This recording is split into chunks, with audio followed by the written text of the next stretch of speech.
sou a Renata Leone e este é o canal Historiando pelo Mundo, onde você irá aprender história de uma maneira divertida, através de filmes, séries, viagens. E hoje nós vamos falar do filme Roma, o filme que todo mundo esperava que fosse ganhar o Oscar, o queridinho da maioria das pessoas, a obra-prima do Alfonso Cuarón, que infelizmente acabou não ganhando o Oscar.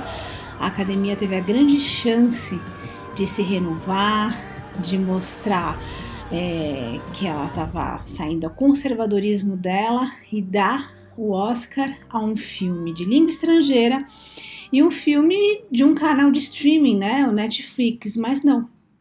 Acabou dando o Oscar para o filme Green Book, que eu particularmente já tinha falado que era o meu preferido, e Roma acabou ficando com o Oscar de melhor filme estrangeiro e melhor diretor para o Alfonso Cuarón, super merecido. E o filme fala sobre a história da Cleo, que é uma empregada de origem indígena, e o filme, na verdade, a gente sabe, quem já viu, são as memórias do próprio diretor, do Alfonso Cuarón. É uma história que conta, simples, né, que conta a história da Cleo, toda a trajetória, assim, do dia a dia dela com a família de classe média alta e que seria a memória da infância do próprio diretor. E aí vocês vão me perguntar o que teria a ver falar sobre a história, o fato histórico do filme.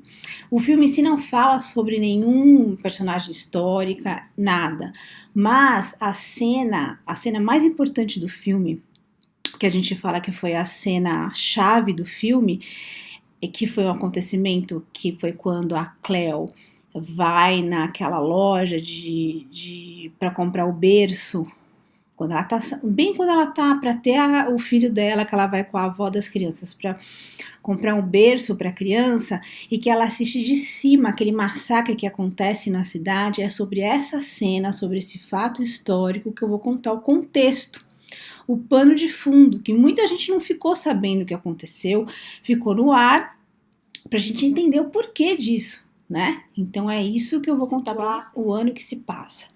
O filme começa no final de 1970 até 1971. Para quem é observador e amante do futebol como eu, deve ter reparado no começo do filme, no pôster, logo no armário de uma dos filhos, do filho menorzinho que eu me lembre, do pôster do Mundial de 70, do Campeonato Mundial da Copa do Mundo de 1970, em que o Brasil foi tricampeão. Para nós é uma grande lembrança que o time dos Canarinhos, liderado pelo Pelé, Tostão, Jairzinho, Carlos Alberto, fizeram história, e fizeram história no México.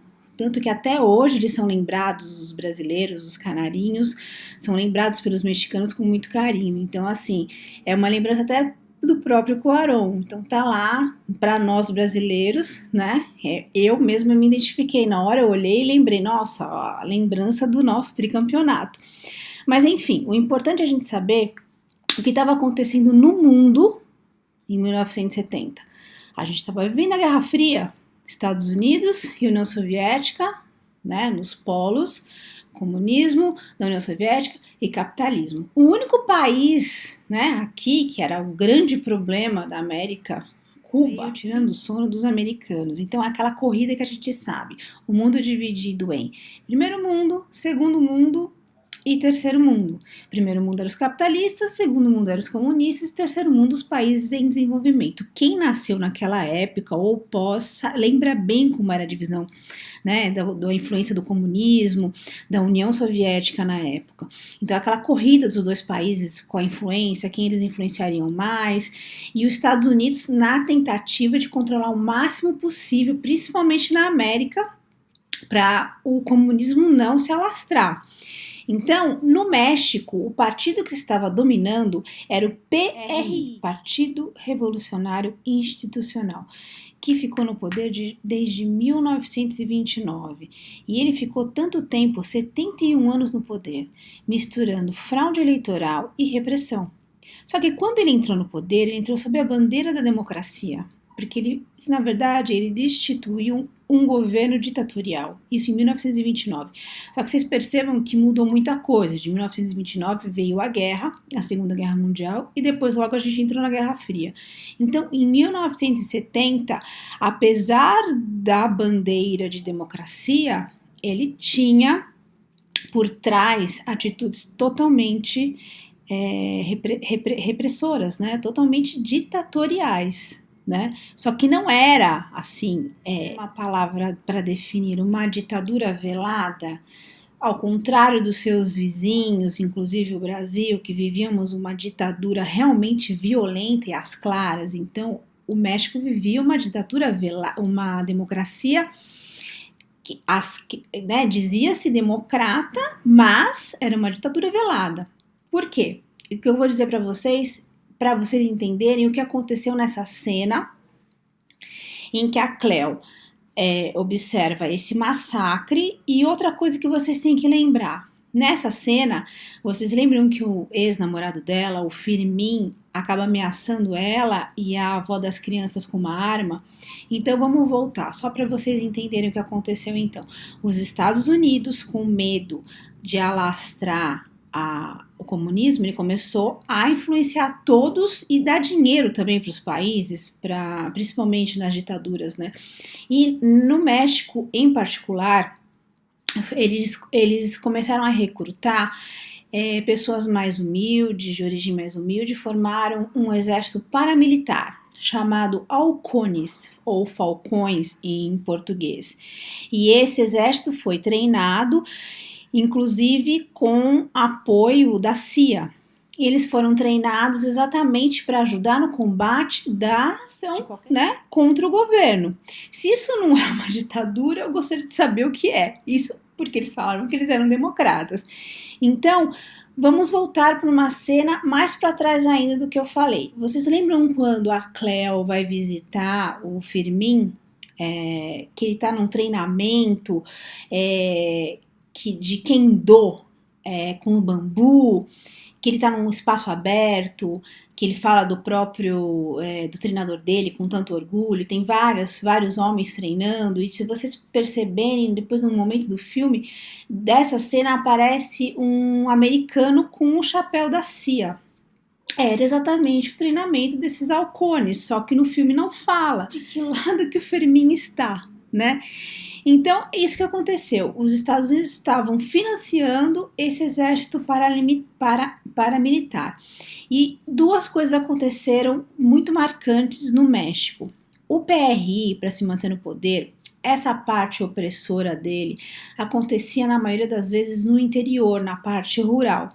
Então, muita opressão, muita repressão que não chegava na cidade grande. Então, nesses anos todos, 60 e 70, eles matavam, estupravam os moradores rurais, principalmente as pessoas mais pobres, e isso não chegava muito, eram só boatos que chegavam na cidade grande. Aí teve um acontecimento muito triste em 1968, isso já na cidade do México. Muito triste em 1968, que foi o massacre de Tlatelolco.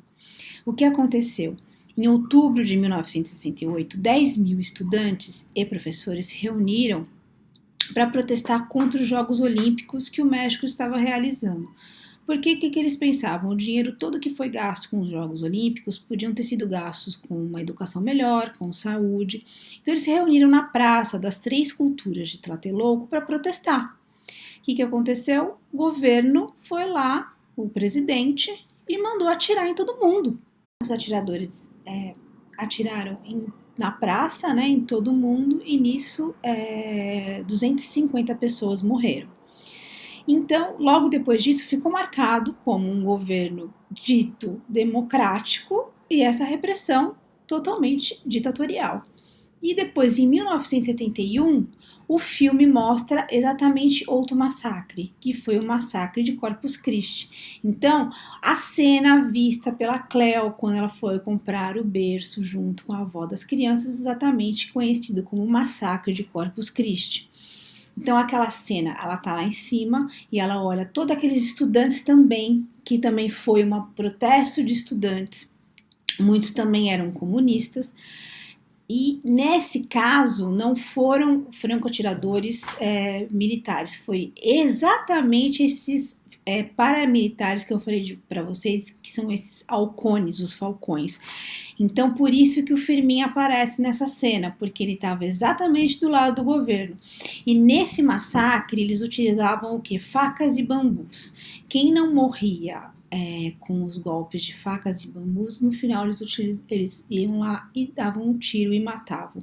E uma coisa assim mais triste ainda, muitos que foram para os hospitais, alguns dos halcones iam até o hospital e terminavam e finalizavam e matavam nos hospitais. Então assim, foi um outro episódio muito triste. 135 pessoas morreram e esses dois massacres ficaram marcados no governo do PRI, porque a bandeira democrática não condiz com dois massacres tão violentos dessa maneira. Então, foi um fantasma que perseguiu o PRI e que o Alfonso Cuarón mostrou de uma maneira assim poética, porque o filme é um filme, como é que eu posso dizer? É um filme, é uma obra-prima que ele fez mesmo, a fotografia é maravilhosa, fica de uma maneira bem velada, a gente acaba não sabendo exatamente o que foi, então por isso que eu tô explicando para vocês exatamente o que foi que aconteceu. E a Cleo se vê, porque o filme acaba sendo tudo a visão dela, e ela se vê no meio desse massacre. A cena mais importante do filme, onde o Cuarón quis exatamente mostrar que por trás do governo democrático, que eles diziam que era o PRI, existiu a tortura, a opressão manipulada pelos próprios Estados Unidos nesse momento tão delicado que eles estavam vivendo na própria Guerra Fria. Então é isso, minha gente. Espero que vocês tenham gostado. Deem likes, me sigam no Instagram, no Historiando pelo Mundo, no Facebook, Historiando pelo Mundo. E até a próxima com mais uma análise de mais um filme do Green Book, que foi o grande vencedor, e do filme Infiltrados na Clã, do Spike Lee, que deu o primeiro Oscar ao Spike Lee, que foi uma história real. E eu vou falar um pouco sobre a Ku Klux Klan mesmo, a origem e toda a história por trás. Um beijo para vocês, fiquem com Deus.